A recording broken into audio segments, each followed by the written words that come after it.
নমস্কার, গুরু প্রণাম জানিয়ে আজকে আমার ভিডিও শুরু করছি।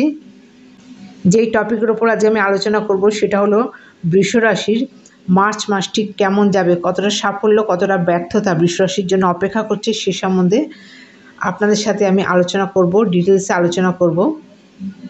তার আগে একটু ট্রানজিট বলে রাখি। যেমন 7 মার্চ বুধ মীন রাশিতে প্রবেশ করছে, কুম্ভ রাশি পরিত্যাগ করে মীন রাশিতে প্রবেশ করছে। এবং একই ডেটে 7 মার্চ শুক্র মকর রাশি পরিত্যাগ করে কুম্ভ রাশিতে প্রবেশ করছে। 14 মার্চ রবি কুম্ভ রাশি পরিত্যাগ করে মীন রাশিতে প্রবেশ করছে। 15 মার্চ মঙ্গল মকর রাশি পরিত্যাগ করে কুম্ভ রাশিতে প্রবেশ করছে। 26 মার্চ বুধ মীন রাশি পরিত্যাগ করে মেষ রাশিতে প্রবেশ করছে। এবং 31 মার্চ শুক্র কুম্ভ রাশি পরিত্যাগ করে মীন রাশিতে প্রবেশ করছে। এই গ্রহের অবস্থান। এবার বৃষ রাশি সাপেক্ষে বলবো, লগ্নপতি এবং ষষ্ঠপতি 7 মার্চ আপনাদের একাদশে প্রবেশ করছে। সুতরাং জবের জায়গা যথেষ্ট পজিটিভ থাকছে।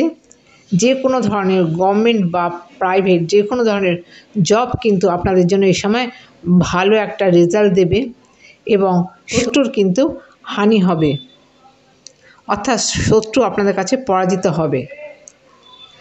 তবে শারীরিক কোনো সমস্যা, ক্রনিক কোনো সমস্যা কিন্তু এই সময় আপনাদের কষ্ট দিতে পারে। বিশেষ করে যাদের কিডনির কোনো অসুস্থতা ছিল তাদের, বা নার্ভাস সিস্টেমের কোনো সমস্যা ছিল তাদের জন্য কিন্তু এই সময়টা একটু অ্যালার্ট থাকতে হবে। দ্বিতীয় পতি এবং পঞ্চম পতি আপনার দ্বাদশে প্রবেশ করার জন্য ট্যালেন্টের কিন্তু একটা যোগ্য মর্যাদা আপনারা পাবেন। যারা নাচ গান কবিতা নাটক সিনেমা এসবের মধ্যে রয়েছেন তাদের জন্য একটা পজিটিভ সময় দেখতে পাওয়া যাচ্ছে।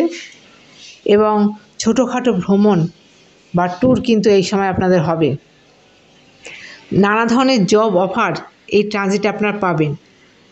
লগ্নপতি শুক্রর সপ্তম দৃষ্টি বা অ্যাসপেক্ট পড়ছে আপনাদের 5th-এ। সুতরাং আপনাদের সন্তানের জায়গায় একটা পজিটিভিটি বৃদ্ধি পাবে এবং ট্যালেন্টের যোগ্য মর্যাদা আপনারা এই সময় পাবেন। যারা stock market, share market, digital মার্কেটের মধ্যে রয়েছেন তাদের জন্য একটা পজিটিভ জায়গা কিন্তু অবশ্যই দেখতে পাওয়া যাচ্ছে এই ট্রানজিটে। প্রেম প্রীতি ভালোবাসার সাথে যারা জড়িত আছেন তাদের জন্য জায়গাটা যথেষ্ট ইতিবাচক থাকছে। বা যারা বিজনেস ওরিয়েন্টেড পারসন তাদের জন্য এই ট্রানজিট যথেষ্ট গুরুত্বপূর্ণ বা পাওয়ারফুল থাকছে। পজিটিভিটি ইনক্রিজ করার জন্য কিন্তু একটা পাওয়ারফুল সময় থাকছে বিজনেসম্যানদের জন্য।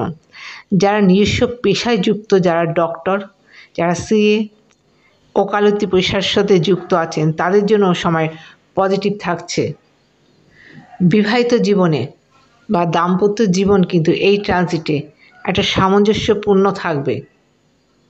মানি সেভিংস করতে পারবেন এই ট্রানজিটে এবং বিলাসবহুল জীবনযাপন করার জন্য কিন্তু একটা আকর্ষণ বৃদ্ধি পাবে।